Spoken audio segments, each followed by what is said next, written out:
ఓం శ్రీమాత్రే నమః. అందరూ ఎలా ఉన్నారు? నేనైతే చాలా బాగున్నాను. మీరందరూ ఇంకా బాగుండాలని, అష్టైశ్వర్యాలతో తొలతూగాలని మనస్ఫూర్తిగా వారాహ్యమ్మను కోరుకుంటున్నాను. ఈ రోజు నేను చక్కటి వీడియోతో మీ ముందుకు వచ్చాను. ఆషాఢ నవరాత్రులు, గుప్త నవరాత్రులు, ఎంతో శక్తివంతమైన నవరాత్రులు. జూలై 6 నుండి జూలై 15 వరకు ఈ నవరాత్రులు అనేవి ఉన్నవి. ఇలాంటి శక్తివంతమైన రోజుల్లో మనం అమ్మవారిని పూజిస్తూ ఉంటాము. అమ్మవారి పూజ చేసుకున్నా, లేకపోతే ఏదైనా పరిహారం చేసినా, అమ్మ యొక్క నామాన్ని జపించినా మనకు అత్యంత అద్భుతమైన ఫలితాలను పొందుతాము. అమ్మవారు మన ఇంట్లో ఉన్నారు అని చెప్పటానికి మనకు ఈ చిన్న చిన్న సంకేతాలు సూచిస్తాయి. వారాహి అమ్మవారిని లలితాదేవి యొక్క సైన్యాధిపతిగా కొలుస్తాము.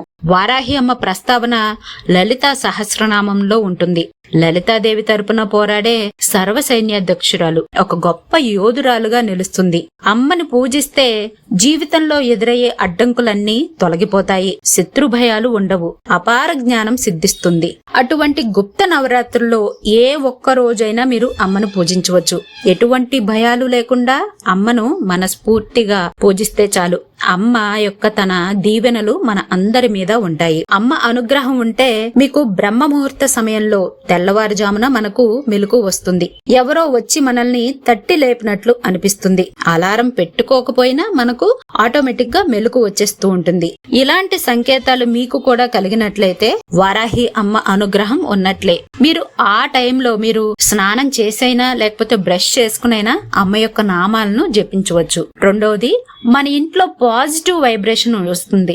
అనారోగ్య సమస్యల నుండి మనం బయటపడగలుగుతాము. అంత ముందు వరకు మనం చాలా అనారోగ్య సమస్యలతో సతమతమైపోతూ ఉంటాము. హాస్పిటల్స్ చుట్టూ తిరుగుతూ ఉంటాము. ఏదో రకంగా చిన్న చితక అనారోగ్య సమస్యలతో బాధపడుతూ ఉంటాము. ఎప్పుడైతే మీరు వారాహి అమ్మను పూజిస్తారో అప్పటి నుండి ఆ అనారోగ్య సమస్యల నుండి కొంచెం కొంచెం బయటపడగలుగుతారు. అమ్మ మన ఇంట్లో ఉంది అనటానికి ఇది ఒక సంకేతం. అదే విధంగా మీరు అమ్మకు దీపారాధన చేసినప్పుడు ఆ దీపారాధనలో అమ్మ యొక్క రూపం కనిపిస్తూ ఉంటుంది. మనం చాలా వీడియోస్ లో మన సిస్టర్స్ పంపినవి షేర్ చేశాను, అవి చూడవచ్చు. అదే విధంగా మీకు ఆ జ్యోతి దీపారాధన చేసినప్పుడు ఆ జ్యోతి అనేది చాలా ప్రకాశవంతంగా కనిపిస్తుంది. అదే విధంగా అమ్మకు పెట్టిన పుష్పాలు కింద పడిపోతూ ఉన్నాయని మనకు చాలా మంది కామెంట్స్ చేశారు. ఇలాంటి సంకేతాలు ఉన్నట్లయితే మీకు అమ్మవారి అనుగ్రహం ఉన్నట్లే, అమ్మ మీ ఇంట్లో తిరుగుతున్నట్లే. ఒక విషయం గురించి డెసిషన్ తీసుకోలేకపోతున్నారు. ఎప్పుడైతే మీరు మన ఇంట్లో వారాహి అమ్మవారి ఫోటో కానీ ప్రతిమ కానీ మీరు పూజిస్తున్నారో, లేకపోతే మీరు నిత్యం దీపారాధన చేసే దీపాన్నే వారాహి అమ్మగా భావించి మీరు పూజ చేసుకుంటున్నారో, అప్పటి నుండి మనం ఆ పని గురించి భయం లేకుండా డెసిషన్ అనేది తీసుకోగలుగుతాము. ఎంత మంది ఉన్నా మనం అంతమందిలోకి వెళ్లి మాట్లాడే శక్తి అనేది మనకు అమ్మవారు ఇస్తారు. మనం ధైర్యంగా చెప్పగలుగుతాము. ఏ పని చేయబుద్ధి కావటం లేదు, లేజీగా ఉంటూ ఉంటారు కొందరు. మీరు ఎప్పుడైతే అమ్మకి మీరు పూజ చేసుకోవాలని మీకు మనసులో అనిపించినా మీ ఇంట్లో పూజ చేసుకున్నా అమ్మ అనుగ్రహం మనకు లభించి మనం ఎప్పుడు లేజీగా ఉండే వాళ్ళు కూడా పని చేస్తూ ఉంటారు. 10 నిమిషాల్లో చేయాల్సిన పని కూడా 2 నిమిషాల్లోనే చేసేస్తారు. అంత యాక్టివ్ గా అమ్మ చేస్తారనమాట.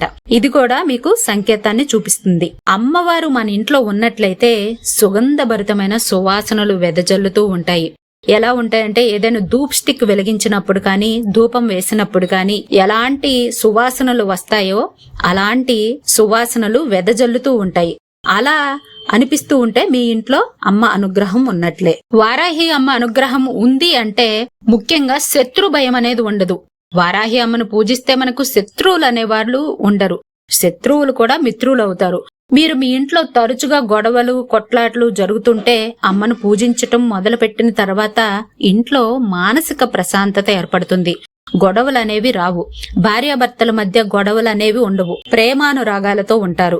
అమ్మను పూజిస్తున్న మరుక్షణం మీకు ఈ సంకేతం కనిపిస్తుంది. నీతిగా నిజాయితీగా ఉండాలని, ఎటువంటి కుళ్ళు కుతంత్రాలు లేకుండా ఉండాలని అనిపిస్తుంది. ఎవరి మీద ద్వేషం పెంచుకోరు, అబద్ధాలు చెప్పరు. ఒకరికి మేలు చేయాలని అనిపిస్తుంది. కీడు చేయాలి అనే ఆలోచనే మీ మైండ్ నుంచి తొలగింప చేస్తుంది అమ్మ. అమ్మ యొక్క నామాలను మీకు ప్రతిరోజు జపించాలని అనిపిస్తూ ఉంటుంది. మీకు టైం లేకపోయినా, మీరు ఉద్యోగరీత్యా వ్యాపార రీత్యా చాలా బిజీ అయినా సరే మీ మనసులో మీకే అనిపిస్తుంది అనమాట, అమ్మ యొక్క నామాన్ని జపించాలి, నేను అమ్మకు ఈ రోజు పూజ చేసుకోవాలి, అమ్మకు ఏదో విధంగా నేను అమ్మ నామాలను ద్వాదశ నామాలు కానీ షోడశ నామాలు కానీ లేకపోతే వజ్రఘోషం, అపరాజిత, వార్తాళి, ఇలా నర్పవి ఏదైనా మీకు జపించాలని అనిపిస్తుంది. మీకు కోపం అనేది ఉండదు. గట్టిగా అరవటం, ఇంకొకళ్ళని తిట్టడం ఇలాంటి పనులు చెయ్యరు. అంత శాంతియుతంగా అమ్మ మారుస్తారు. ఇవన్నీ కూడా మన ఇంట్లో వారాహి అమ్మవారు ఉన్నారు అని చూపించే సంకేతాలు. మీకు ఎలాంటి సంకేతం చూపించారో నాకు కామెంట్ చేయండి. మీ సమస్యలన్నీ తొలగిపోవాలని, మీ కోరికలన్నీ నెరవేరాలని మనస్ఫూర్తిగా వారాహి అమ్మను కోరుకుంటున్నాను. జై వారాహి, జై వారాహి, జై వారాహి.